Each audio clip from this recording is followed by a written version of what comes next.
Ladies and gentlemen, now we know why Tim Walz has removed himself from the Democrat primary and the race to become governor of Minnesota to retain his seat, because the man is one of the most corrupt human beings in the country.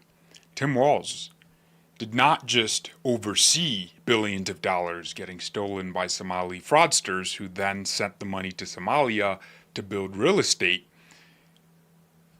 He was also involved. His own government was involved. And Tim Walz has been referred to the Department of Justice by Congress for prosecution. This is not a joke. This is why he's resigning from the race. This is why he's stepping down. Because over the next few months, over the next year and a half, we are going to be hearing about this every single day. It's not going away like Tim Walz wants. He can't pretend like he was not involved. You don't steal billions of dollars from the United States with no involvement. You don't oversee that. Oh, it just happened under my administration. Why did Kamala Harris pick Tim Walz as vice president? And where did the millions, the tens of millions of dollars he raised for her campaign come from? Because Kamala could have picked anybody in the country, but she picked Tim Walz. And her campaign received all kinds of donations. From where? One would assume that if billions of dollars in fraud was happening under Walz, he would have known about it and would have shifted those funds to benefit himself politically. And now we have major confirmation of just that. They fabricated the records. They lied on documents. This is big. This is going to be a huge RICO case. Tim Walz was recently questioned by reporters, asking him why he's now dropping out of the race. And he gave them a very bogus answer, but as you are going to discover in this show, the reason is much bigger than what Tim Walz would have you know.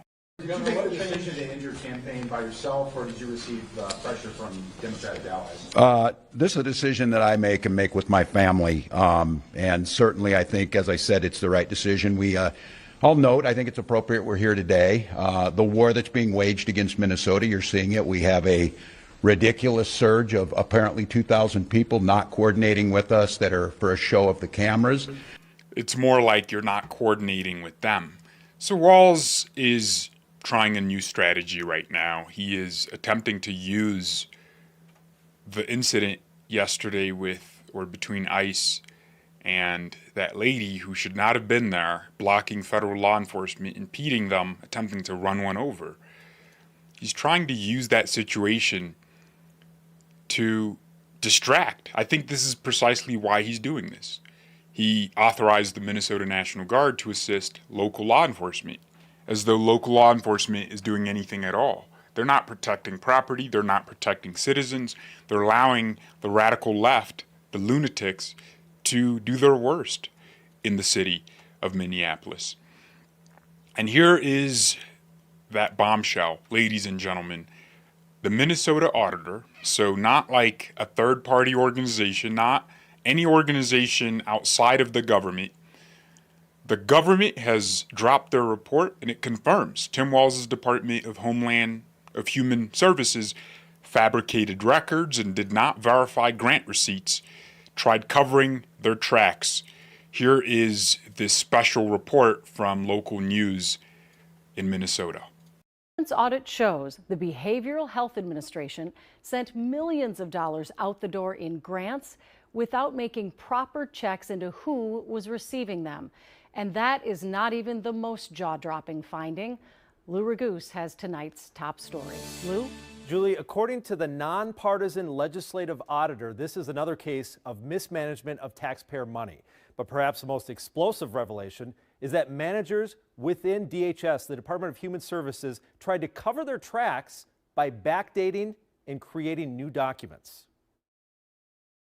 But I do want to talk about what a serious issue this is and how it is, frankly, unacceptable. Another sobering report by the Office of the Legislative Auditor, this one concerning the Behavioral Health Administration within the Department of Human Services, which issues grants to providers treating mental health and drug and alcohol addiction, hundreds of millions of dollars each year. The audit found them issuing grants to applicants without a bidding process. So what we saw is that there was multiple entities that could have been eligible, and they chose not to provide a justification for why they were picking those. This report is quite stunning. One outrageous example, the auditors found a grantee that was paid $672,000 for 1 month of work without any info on what they do.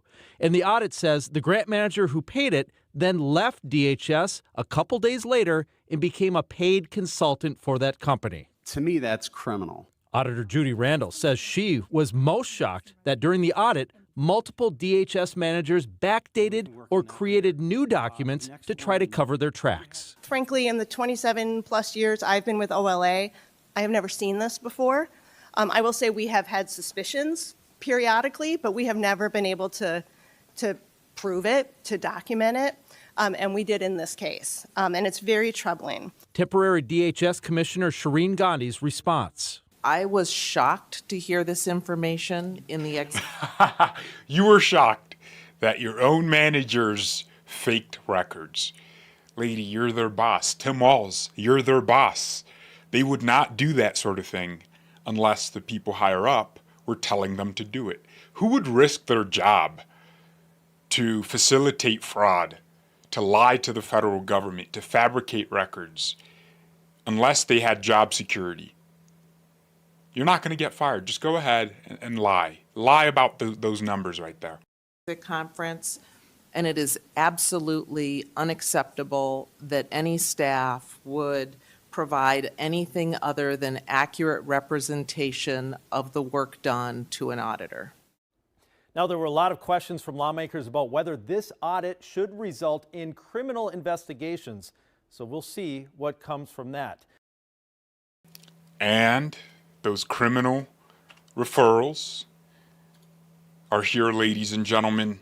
Congresswoman Anna Paulina Luna did not just speak at the House Oversight Committee hearing. She referred Tim Walz, the governor, and Keith Ellison to the Department of Justice for criminal investigation and prosecution for violations of 18 U.S.C. Section 371 and 18 U.S.C. Section 2, which govern conspiracy to defraud the United States and aiding and abetting federal offenses. I think I want to read all of this. I want to read this entire letter to Pam Bondi, which is the referral.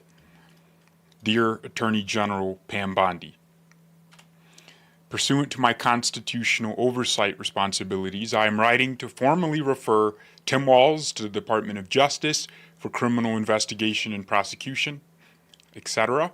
Information brought to congressional attention raises serious concerns regarding the administration of federally funded programs under Governor Walz's, I should stop calling him Governor Fraudster Walz's authority, and whether actions taken by state officials obstructed lawful federal functions, including federal oversight, auditing, and enforcement mechanisms tied to the use of federal funds. As governor of Minnesota, Walz serves as the state's chief executive and bears ultimate responsibility for the conduct of executive agencies operating under his administration. In public remarks addressing misconduct occurring within his state, Walz stated, "This is on my watch. I am accountable for this." Thank you, Tim. You just gave us confirmation that you are involved. You are accountable, yes. It happened on your watch, yes. This acknowledgement of executive responsibility is significant where federal programs and taxpayer funds are implicated.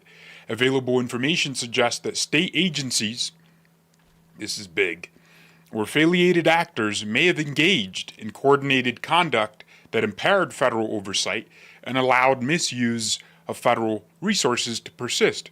Further, there are indications that senior leadership within the government were aware of these issues and nevertheless permitted the conduct to continue without meaningful intervention.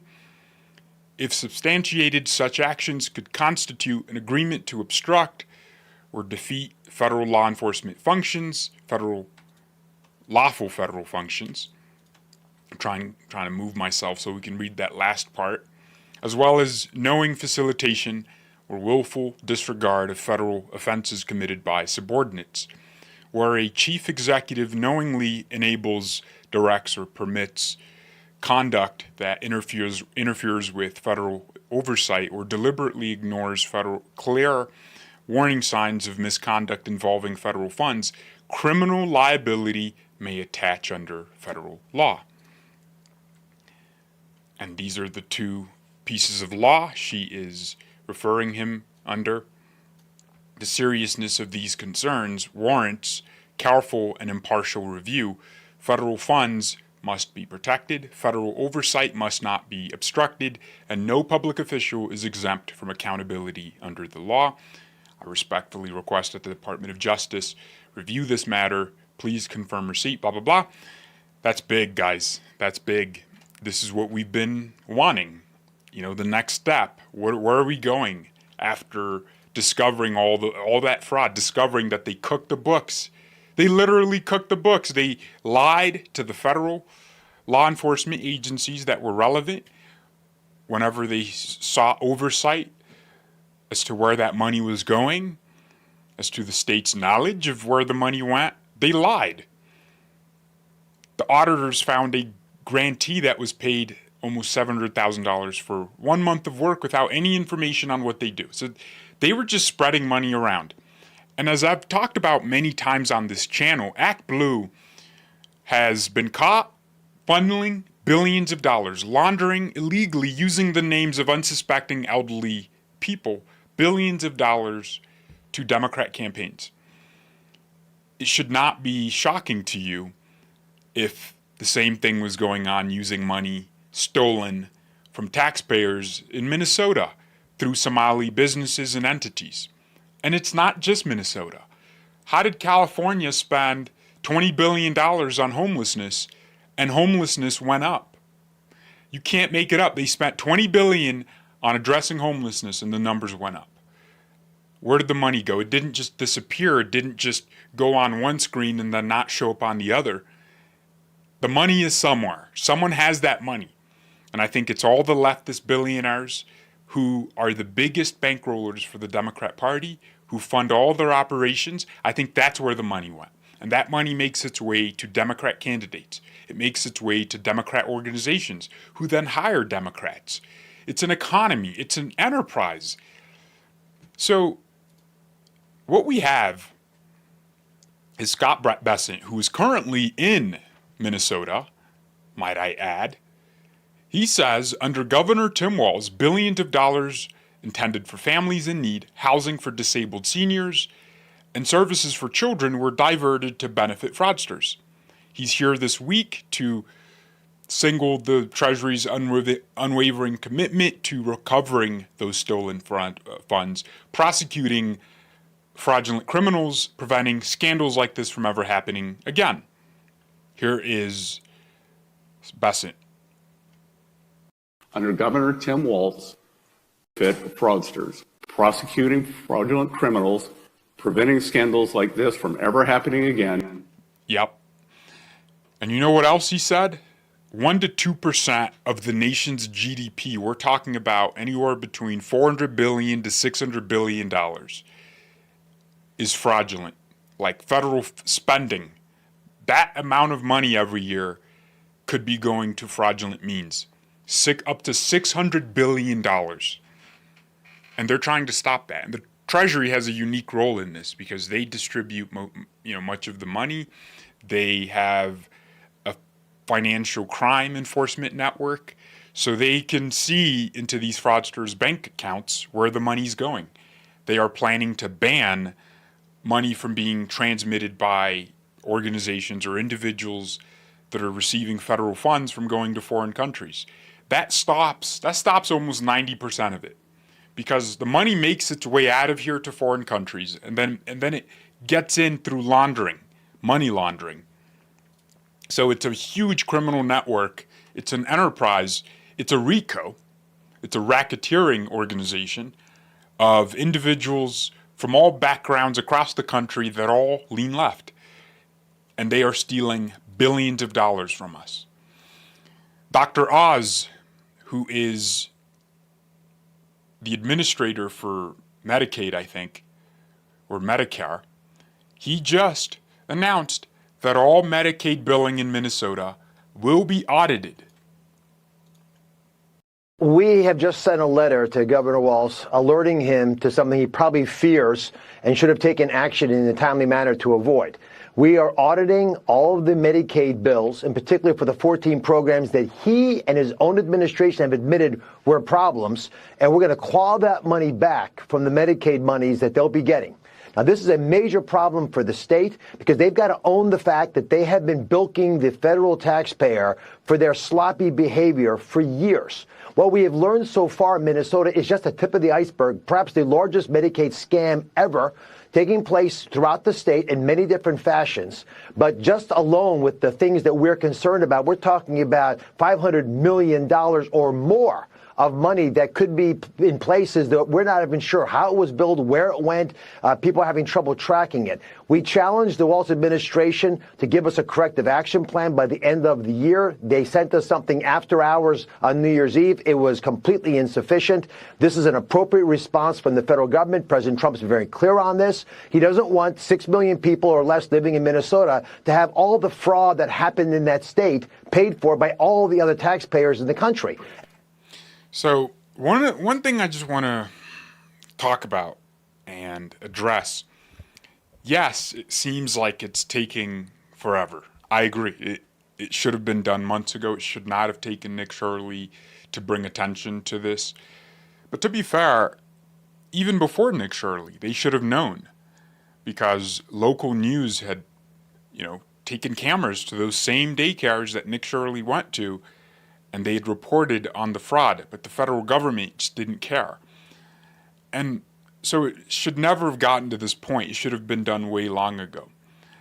But the reason they have to follow this kind of procedure, like inquire what the Walz administration's answers are and go back and forth through official channels, it's because when or if, let's just say if Tim Walz ends up in a courtroom on criminal charges, federal criminal charges, the burden is on the federal government to prove beyond a reasonable doubt that he is guilty of a felony charge. It's not an easy burden to overcome. They could easily lose a case like that. That's why they can't just bring a criminal indictment. They have to have all their boxes checked. Oh, we tried to get answers from him. Okay, he didn't give us enough answers. We tried this, we tried that. They have to exhaust every avenue for remedy, and that's why they send letters. That's why they request information. And then they say, okay, now we're going to audit everything since you gave us an insufficient answer. This is how the system works. It's a good thing, actually. It's a good thing. And Nick Shirley also exposed that you have 1,200 medical transport companies in Minnesota. For a year, photos with timestamps were taken of the vans that are supposed to be used by these companies. None moved in a year. Can you imagine? Your grandma's sick at the hospital. She needs medical transport. The government pays for those, subsidizes those companies with lucrative contracts. And you call one of the local companies and none of them work. They do nothing. They sit there, they are getting paid to transport patients. This is what's going on. So we are seeing criminal referrals, right? This is that report about them cooking the books. They tested everything. The auditors, the state auditors, you have to understand, this is a state government agency from the legislative side doing a legislative investigation. They are the legislator's auditor, and they are confirming that Tim Walz's DHS was backdating records and creating new documents during the audit to cover up. So we need jail time. Look, Pam Bondi, I'm just saying this, you fumbled a lot. Like, you didn't have the right U.S. attorney in place to prosecute James Comey and Letitia James, with cases, by the way, that were slam dunks. Like James Comey did lie to Congress. Letitia James committed mortgage fraud.